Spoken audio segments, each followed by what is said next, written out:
Welcome to ఉదయం TV news. ముందుగా bulletin లో హెడ్లైన్స్ చూద్దాం.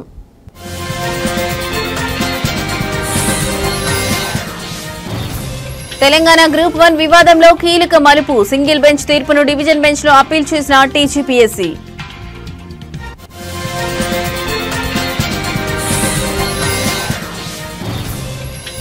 పోలీస్ శాఖలో ఖాళీలపై తెలంగాణ హైకోర్టులో పిల్. మంజూరైన పోస్టులను కూడా భర్తీ చేయలేని పిటిషన్.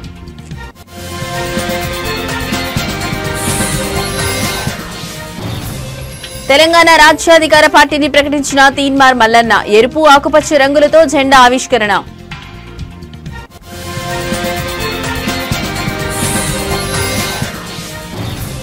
లిక్కర్ కేసులో మరో మలుపు. మిథున్ రెడ్డిని కస్టడీకి ఇవ్వాలని కోరుతూ సిట్ పిటిషన్.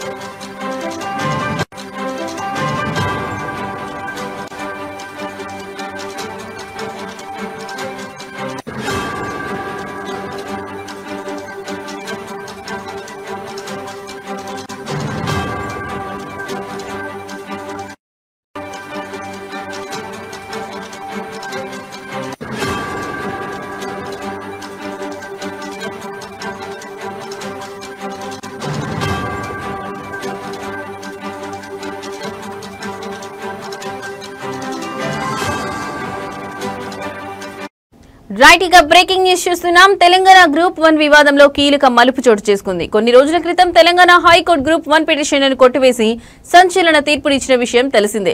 మెయిన్స్ పరీక్ష పేపర్లను రీవాల్యుయేషన్ చేయాలని టీజీపీఎస్సీని ఆదేశించింది. రీవాల్యుయేషన్ ఆధారంగా ఫలితాలు వెల్లడించాలని ఆదేశించింది. సాధ్యం కాకపోతే ఈ పరీక్షలు మళ్లీ నిర్వహించాలని పేర్కొంటూ మెయిన్స్ మెరిట్ లిస్ట్ ను హైకోర్టు రద్దు చేసింది. దీంతో తెలంగాణ పబ్లిక్ సర్వీస్ కమిషన్ ఈ నిర్ణయాన్ని సవాల్ చేస్తూ హైకోర్టు డివిజన్ బెంచ్ లో అప్పీల్ చేసింది. సింగిల్ బెంచ్ ఇచ్చిన ఈ తీర్పు పరీక్షా ప్రక్రియను మరింత ఆలస్యం చేస్తుందని, అభ్యర్థులకు అన్యాయం జరుగుతుందని టీజీపీఎస్సీ వాదిస్తోంది. దీంతో ఈ నిర్ణయాన్ని సవాల్ చేస్తూ డివిజన్ బెంచ్ లో అప్పీల్ దాఖలు చేసింది.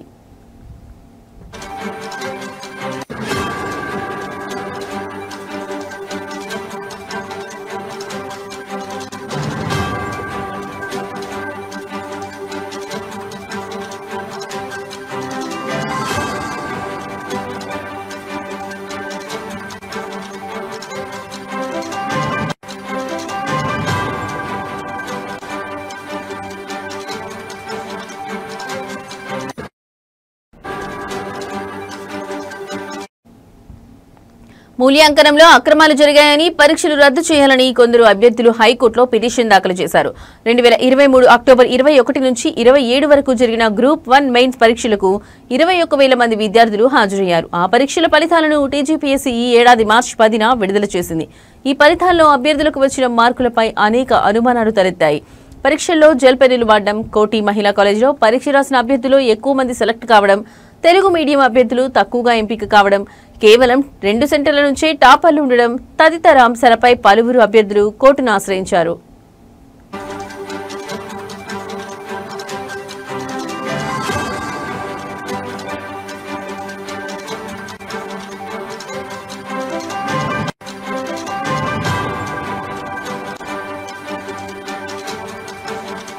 పరీక్షలు రద్దు చేయొద్దని కోర్టులో పిటిషన్ వేసిన ఉద్యోగాలకు ఎంపికలైన అభ్యర్థులు ఇప్పటికే ఇరువురి పిటిషన్లపై వాదనలు విన్న న్యాయస్థానం తెలంగాణ హైకోర్టు మెయిన్స్ పరీక్షలు మళ్లీ నిర్వహించాలని తుది తీర్పును వెల్లడించింది. కాగా 563 గ్రూప్ 1 పోస్టుల భర్తీకి నియామక పరీక్ష నిర్వహించింది. 10th మార్చ్ మార్క్స్ ను అభ్యర్థుల లాగిన్ ఐడీలకు పంపించింది. వచ్చిన మార్కులపై అభ్యంతరాలుంటే రీకౌంటింగ్ అవకాశం ఇచ్చింది సర్వీస్ కమిషన్. మార్చి 24 వరకు రీకౌంటింగ్ కు అవకాశం ఇచ్చిన సర్వీస్ కమిషన్ ఈ ఏడాది మార్చి 30న జనరల్ ర్యాంకింగ్ లిస్టు విడుదల చేసింది.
రైట్ ఇక బ్రేకింగ్ న్యూస్ చూస్తున్నాం. తెలంగాణ పోలీస్ శాఖలో మంజూరైన పోస్టులు భర్తీ చేయడం లేదని హైకోర్టులో పిటిషన్ దాఖలైంది. ఈ మేరకు ఇవాళ ఆ పిటిషన్ పై ధర్మాసనం విచారణ చేపట్టింది. విచారణ సందర్భంగా పిటిషనర్ తరఫు న్యాయవాది తన వాదనలు వినిపిస్తూ 3 ఏళ్లుగా పోస్టుల భర్తీకి ఎలాంటి నోటిఫికేషన్ జారీ చేయలేదని కోర్టుకు విన్నవించారు. పోలీస్ శాఖలో వీలైనంత త్వరగా భర్తీలను ఖాళీలను పూర్తి చేయాలని దేశ అత్యున్నత న్యాయస్థానం సుప్రీంకోర్టు స్పష్టమైన ఆదేశాలు జారీ చేసినప్పటికీ రాష్ట్ర ప్రభుత్వం నిర్లక్ష్యంగా వ్యవహరిస్తోందని తెలిపారు. ఈ క్రమంలోనే ధర్మాసనం ప్రభుత్వం తరఫు లాయర్కు కౌంటర్ దాఖలు చేయాలని ఆదేశించారు. కేసులో తదుపరి విచారణను 2 వారాలకు వాయిదా వేశారు.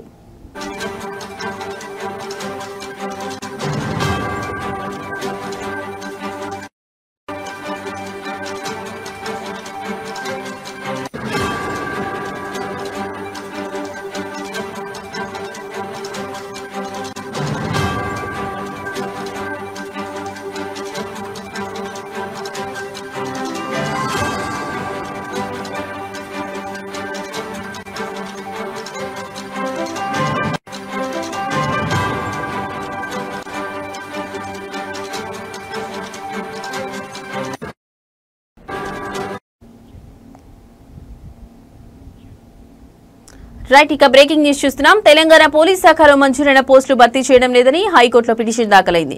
ఈ మేరకు ఇవాళ ఆ పిటిషన్ పై ధర్మాసనం విచారణ చేపట్టింది. విచారణ సందర్భంగా పిటిషనర్ తరఫు న్యాయవాది తన వాదనలు వినిపిస్తూ 3 ఏళ్లుగా పోస్టుల భర్తీకి ఎలాంటి నోటిఫికేషన్ జారీ చేయలేదని కోర్టుకు విన్నవించారు. పోలీస్ శాఖలో వీలైనంత త్వరగా ఖాళీలను భర్తీ చేయాలని దేశ అత్యున్నత న్యాయస్థానం సుప్రీంకోర్టు స్పష్టమైన ఆదేశాలు జారీ చేసినప్పటికీ రాష్ట్ర ప్రభుత్వం నిర్లక్ష్యంగా వ్యవహరిస్తోందని తెలిపారు. ఈ క్రమంలోనే ధర్మాసనం ప్రభుత్వం తరఫు లాయర్కు కౌంటర్ దాఖలు చేయాలని ఆదేశించారు. కేసులో తదుపరి విచారణను 2 వారాలకు వాయిదా వేశారు.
రైట్ ఇక బ్రేకింగ్ న్యూస్ చూస్తున్నాం. తీన్మార్ మల్లన్న అలియాస్ చింతపండు నవీన్ కుమార్ తన కొత్త రాజకీయ పార్టీని అధికారికంగా ప్రకటించారు. తన పార్టీకి తెలంగాణ రాజ్యాధికార పార్టీ అనే పేరును ఖరారు చేసినట్లు వెల్లడించారు. ఈ మేరకు హైదరాబాద్ బంజారాహిల్స్ లోని తాజ్ కృష్ణ హోటల్లో నిర్వహించిన ఒక కార్యక్రమంలో ఆయన పార్టీ పేరు జెండాను ఆవిష్కరించి ప్రజల ముందుకు తెచ్చారు.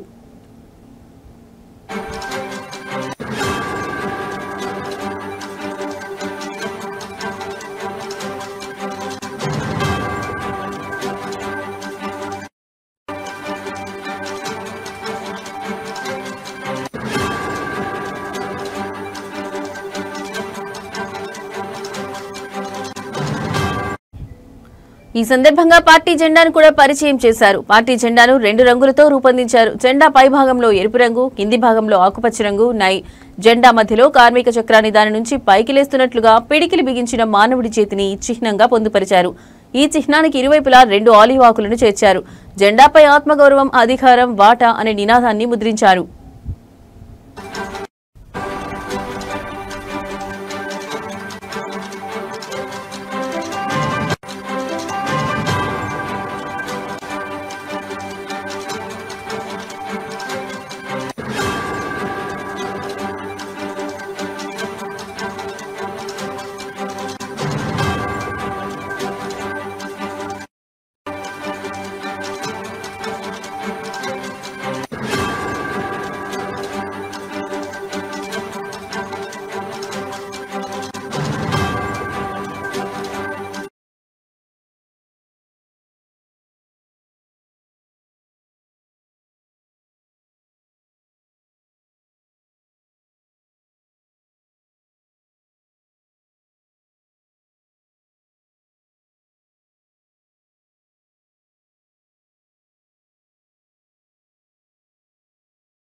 రైట్, ఇక బ్రేకింగ్ న్యూస్ చూస్తున్నాం. ఆంధ్రప్రదేశ్ మద్యం కుంభకోణం కేసులో దర్యాప్తు ముమ్మరంగా సాగుతుంది. ఈ కేసులో A4 నిందితుడిగా ఉన్న ఎంపీ మిథున్ రెడ్డిని తమ కస్టడీకి అప్పగించాలని కోరుతూ ప్రత్యేక దర్యాప్తు బృందం సిట్ కోర్టులో పిటిషన్ దాఖలు చేసింది.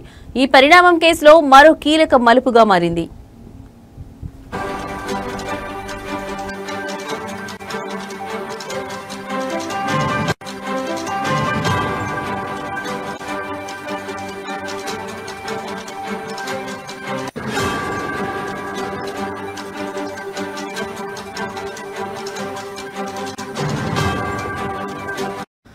మద్యం స్కామ్ కు సంబంధించిన కీలక సమాచారం రాబట్టేందుకు మిథున్ రెడ్డిని 5 రోజుల పాటు తమ విచారణకు అనుమతించారని సిట్ అధికారులు తమ పిటిషన్లో పేర్కొన్నారు. ప్రస్తుతం ఆయన రాజమండ్రి సెంట్రల్ జైల్లో జ్యుడిషియల్ రిమాండ్లో ఉన్న విషయం తెలిసిందే.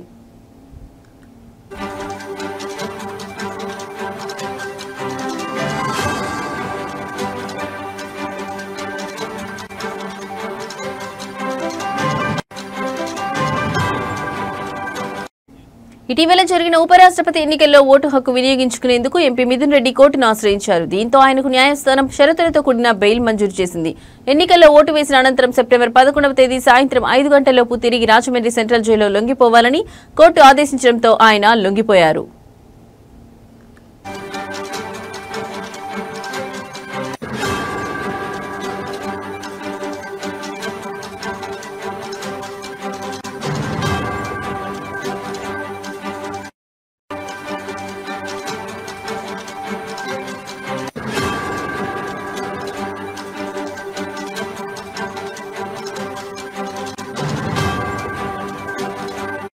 మరోవైపు ఇదే కేసులో నిందితులుగా ఉన్న ఐఏఎస్ విశ్రాంత అధికారి ధనంజయ రెడ్డి, మాజీ సీఎం జగన్ కు ఓఎస్డీగా వ్యవహరించిన కృష్ణమోహన్ రెడ్డి, గోవిందప్ప, బాలాజీలకు కోర్టు గతంలోనే షరతులతో కూడిన బెయిల్ మంజూరు చేసింది.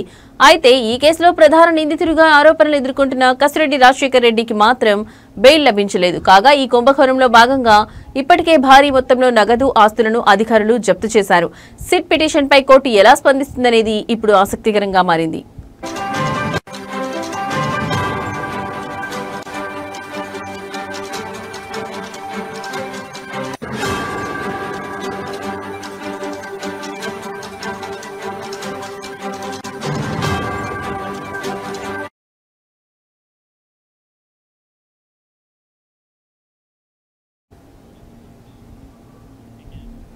తెలంగాణ సాయుధ రైతాంగ పోరాటం గురించి మాట్లాడే అర్హత బీజేపీ పార్టీకి లేదని సిపిఐఎం పార్టీ రాష్ట్ర కార్యదర్శి వర్గ సభ్యులు ఎండి జహంగీర్ అన్నారు. నారాయణపురం మండలం గుడిమల్కాపురం మన్నే బక్కారెడ్డి స్తూపం వద్ద నిర్వహించిన తెలంగాణ సాయుధ రైతాంగ పోరాట వార్షికోత్సవంలో ఆయన ఈ వ్యాఖ్యలు చేశారు. ఈ సందర్భంగా జహంగీర్ మాట్లాడుతూ సెప్టెంబర్ 17వ తేదీన తెలంగాణలో 3 రాజకీయ శక్తులు వేర్వేరుగా నిర్వహిస్తున్నాయని, కానీ నిజమైన చరిత్ర కమ్యూనిస్టులేదని అన్నారు. నైజాం నవాబు లొంగిపోవడానికి, తెలంగాణ భారత్లో విలీనం కావడానికి ప్రధాన కారణం కమ్యూనిస్టుల సాయుధ పోరాటమేనని ఆయన స్పష్టం చేశారు. కాంగ్రెస్ పార్టీ తమ వల్లే విలీనమైందని గొప్పలు చెప్పుకుంటోందని, కానీ నైజాంకు వ్యతిరేకంగా కాంగ్రెస్ ఎప్పుడు పోరాడలేదని విమర్శించారు. నైజాంకు వ్యతిరేకంగా ఆర్ఎస్ఎస్ ఒక్క ఫోటో కానీ, ఒక్క పోరాటం కానీ, ఒక్క ప్రకటన కానీ చేసిన దాఖలాలు లేవని విమర్శించారు. కమ్యూనిస్టు పార్టీ వారసులం తామేనని, తమకు మాత్రమే ఈ పోరాటాన్ని జరుపుకునే అర్హత ఉందని ఆయన నొక్కి చెప్పారు. ఈ కార్యక్రమంలో పార్టీ నాయకులు, కార్యకర్తలు పెద్ద ఎత్తున పాల్గొని కార్యక్రమాన్ని విజయవంతం చేశారు. ఇదే కాదు, దేశవ్యాప్తంగా భూ సంస్కరణల్ని తీసుకురావాలని చెప్పని కమ్యూనిస్టులు ఏదైతే పోరాటం చేశారో ఆ పోరాటాన్ని ప్రభుత్వం అంగీకరించక తప్పలేదు. అయినా కాంగ్రెస్ ప్రభుత్వం ఒప్పందం చేసుకున్నటువంటి పరిస్థితుల్లో దేశవ్యాప్తంగా భూ సంస్కరణలు కేవలం నామాత్రంగానే అమలు చేసింది. అది కమ్యూనిస్ట్ పార్టీ అధికారంలో ఉన్నటువంటి బెంగాల్, కేరళ, త్రిపురల్లో లక్షలాది ఎకరాల భూములు పంచడం జరిగింది. దాని తర్వాత జమ్మూ కాశ్మీర్లో ఫరూక్ అబ్దుల్లా ముఖ్యమంత్రిగా ఉన్నప్పుడు అక్కడ భూములు పంచడం జరిగింది తప్ప ఎక్కడ కూడా దేశవ్యాప్తంగా భూ సంస్కరణ చేసినటువంటి పరిస్థితి లేదు. కాంగ్రెస్ మాట తప్పింది కమ్యూనిస్టులతో ఏదైతే ఒప్పందం చేసుకున్నారు. ఇక రెండో విషయం ఏంటంటే, ప్రవీణ్ పగడాల మరణంపై ఏపీ హైకోర్టు చీఫ్ జస్టిస్ తో మాట్లాడారని ప్రజాశాంతి పార్టీ అధ్యక్షుడు కేఏ పాల్ అన్నారు. ప్రవీణ్ పగడాల మరణం ప్రమాదమని ప్రభుత్వ అడ్మిట్ చేసిన వాదనను తాను ఖండించానని ఆయన తెలిపారు. విజయవాడలోని హోటల్ ఐరాపురంలో నిర్వహించిన విలేకరుల సమావేశంలో కేఏ పాల్ మాట్లాడారు. మద్యం తాగి యాక్సిడెంట్ అయితే చనిపోయాడని ముఖ్యమంత్రి చంద్రబాబు నాయుడు మాట్లాడడం అవివేకం అని కేఏ పాల్ విమర్శించారు. ఒక ముఖ్యమంత్రిగా తండ్రి స్థానంలో ఉన్న చంద్రబాబు యాక్సిడెంట్ ను స్వయంగా చూసినట్లు మాట్లాడడం సరికాదన్నారు. ప్రవీణ్ పగడాల యాక్సిడెంట్ లో చనిపోవడం మీరు కళ్లతో చూసారా? చంద్రబాబు సమాధానం చెప్పాలి అని డిమాండ్ చేశారు. ప్రవీణ్ పగడాల కేసులో సీబీఐ విచారణ కోరానని, ఈ కేసులో ఇంకా ఎన్నో నిజాలు బయటపడాల్సి ఉందని పాల్ అన్నారు. సీసీటీవీ ఫుటేజ్లను మాయం చేశారని ఆరోపించారు. సూపర్ 6 పథకాల గురించి మాట్లాడితే నాలుక అని వదిలేస్తున్నారు. ఆ తర్వాత మాట్లాడే దమ్ము చంద్రబాబుకి లేదా అని ప్రశ్నించారు. అవకాశం ఉంటే ప్రవీణ్ పగడాల కుటుంబ సభ్యులకు ఓదార్పు ఇవ్వాలి, కానీ పిచ్చివాగుడు వాగకూడదని హితవు పలికారు.